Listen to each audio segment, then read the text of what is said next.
Hi అండి అందరికీ. ఈరోజైతే నేను క్యారెట్‌తో హల్వా చేసుకుందామని చెప్పి క్యారెట్ అయితే నీట్‌గా కట్ చేసుకుంటున్నానండి. తొక్కలైతే మొత్తం తీసేయాలండి. తీసేసి నీట్‌గా కడుక్కొని ఇకైతే చిన్న చిన్న ముక్కలుగా కట్ చేసుకోవాలండి. ఇదైతే చిన్న పిల్లలకైనా, పెద్దవాళ్ళకైనా పళ్ళుండవు కదండీ! ఆ ముసలి వాళ్ళకైనా చాలా బాగా నచ్చుతాయండి. స్మూత్‌గా చాలా బావుంటాయండి. అందుకనే అంటున్నా అండి. ఫస్ట్ అయితే వీటిని నీట్‌గా కట్ చేసుకొని దీన్నైతే మిక్సీ జార్‌లో వేసుకుంటానండి. మిక్సీ జార్‌లో వేసుకొని మెత్తగా మిక్సీ పట్టుకోవాలండి. మిక్సీ పట్టుకున్నాక ఇలా ఉందండి. పేస్ట్ అయితే మెత్తగా వచ్చిందండి. దాన్నైతే నేను వాటర్ అయితే తీస్తున్నానండి. వాటి నుంచి వస్తది కదండీ వాటర్. నా దగ్గర అయితే స్టీల్ లేదండి. ప్లాస్టిక్‌దే ఉంది. నేను దాంతోటే తీసుకుంటున్నానండి.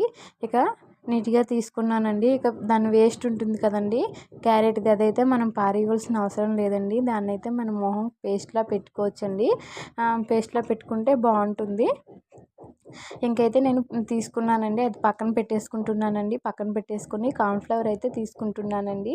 ఇదిగోండి కార్న్‌ఫ్లవర్ నేను కట్ చేసుకొని ఒక కప్‌లో ఏమొచ్చి ఒక కప్ తీసుకుంటానండి. అదిగోండి నేనైతే కప్‌లో తీసుకుంటున్నాను. ఒక కప్ అయితే సరిపోతుందని నేనైతే కొంచెమే చేస్తున్నానండి. అందుకని ఒక కప్ అయితే నేను తీసుకున్నానండి. తీసుకొని దాన్ని ఉండలు ఏం లేకుండా నీట్‌గా చేసుకుంటున్నానండి.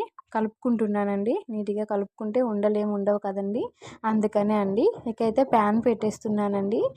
పొయ్యి మీద ప్యాన్ పెట్టేసి షుగర్ మనకి ఎంత కావాలంటే అంత వేసుకోవచ్చండి. నేనైతే ఒక కప్పున్నర వేసుకుంటున్నాను.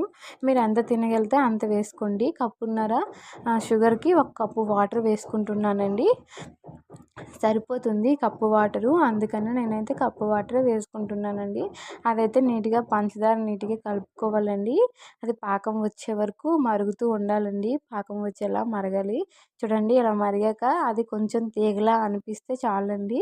దానిలో అది తీగలా అనిపించిందంటే అందులోని మనం కార్న్‌ఫ్లవర్ కలుపుకొని కార్న్‌ఫ్లవర్ అయితే వేసుకోవాలండి. మనం ముందర కలిపి పెట్టుకున్నాం కదండీ కార్న్‌ఫ్లవరును, క్యారెటు, అవైతే అందులో వేసుకుంటున్నానండి. వేసుకొని బాగా దగ్గరయ్యే వరకు కలుపుతూ ఉండాలండి.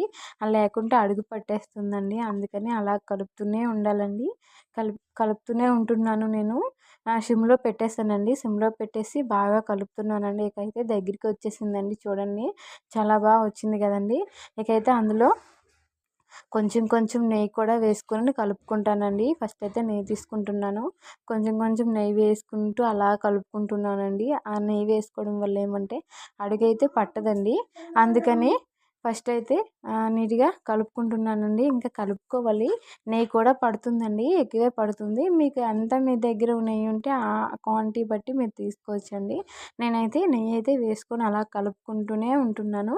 అడుగు పట్టకుండా అలా బాగా కలుపుతుండాలండి. ఏమైనా కలపడం ఆగిపోతే మాత్రం మనకి కంపల్సరీగా ప్యాన్‌కి పట్టేస్తుందండి.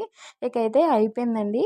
అయిపోయాక అందులో అయితే నేను కొంచెం జీడిపప్పు అయితే వేసుకుందామని చెప్పి జీడిపప్పు వేసుకుందాం అనుకున్నాను. మళ్ళీ నెయ్యి వేసుకుంటున్నానండి. ఒక 2 స్పూన్లు నెయ్యి వేసుకుంటున్నాను.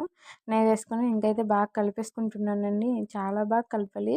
ప్యాన్‌కి పూర్తిగా అది అంటే వీడిపోవాలండి. ప్యాన్‌కి దానికి ఆహ్, కంబైన్డ్ ఉండకుండా విడిపోయేటట్టు మనం కలుపుతుండాలి. అదైతే అయిపోయిందండి. జీడిపప్పు కూడా వేసుకుంటున్నానండి. కొంచెం ఇంట్లో ఉన్నాయండి జీడిపప్పులు. అవైతే నేను వేసుకొని బాగా కలుపుకుంటున్నానండి. చూడండి చాలా బాగా అలా కలుపుతూనే ఉంటున్నానండి. ఇది ఎవరు తిన్నా సరే టేస్ట్ అయితే బాగుంటుందండి. కలర్ కూడా మనకు అవసరం లేదు. ఎందుకంటే మనం క్యారెట్ వేసుకున్నాం కదండీ! అందుకని క్యారెట్ వేసుకోవడం వల్ల కలర్ కూడా చూడండి ఎంత బాగా వచ్చిందో యెల్లో కలర్‌లో. అందుకనండి ఇకైతే నేను మళ్ళీ కొంచెం నెయ్యి వేసుకొని కలుపుకుంటున్నానండి. ఇక నెయ్యి వేసుకున్నాక అది ఆపేస్తాను. ప్యాన్‌కి పట్టే వరకే కలుపుతానండి. ఇక చూడండి ఇదైతే కంప్లీట్ అయిపోయింది. ఈ హల్వా అయితే ఇక దగ్గరికొచ్చేసిందండి. బాగా దగ్గరికొచ్చేసింది. ఇప్పుడైతే నేను ఒక గిన్నె తీసుకొని దానికైతే ఆయిల్ పెట్టుకుంటానండి. ఫస్ట్ అయితే ఇక ఒక స్టీల్ గిన్నె తీసుకుంటున్నానండి. స్టీల్ గిన్నెకి నేను ఒక స్పూను నెయ్యి వేసుకొని దానికైతే నేను బాగా కలుపుకుంటున్నానండి. కలుపుకొని ఇప్పుడు మనం కలిపాం కదండీ! ఆ మిశ్రమాన్ని ఇందులో వేసుకోవాలండి. వేసుకున్నాక వేసుకుంటున్నానండి. ఇకైతే దాన్ని చూడండి వచ్చేసిందండి. అయిపోయింది. ఇదైతే మనం ఒక పావుగంట సేపు పక్కన పెట్టేసుకుంటే చల్లగా అయిపోతుందండి. ఆ చల్లగా అయిపోయాక ఒక ప్లేట్ తీసుకొని దాన్నైతే అందులో వేసుకోవాలండి. వేసుకున్నాక మనకి ఏ షేప్ కావాలంటే ఆ షేప్‌లో మనం కట్ చేసుకోవచ్చండి. బావుంటుంది. ఇకైతే నేను చాక్ తీసుకుంటున్నానండి. చాక్ తీసుకొని నేను నీట్‌గా కట్ చేసుకుంటున్నాను. షేప్ బట్టి మీకు ఎట్లా కావాలంటే మీరు అట్లా కట్ చేసుకోండి. నేనైతే ఎట్లాగనే కట్ చేసుకుంటున్నాను.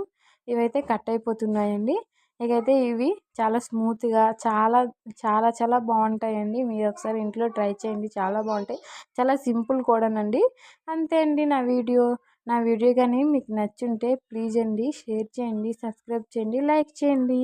థ్యాంక్ యూ అండి. Thank you so much.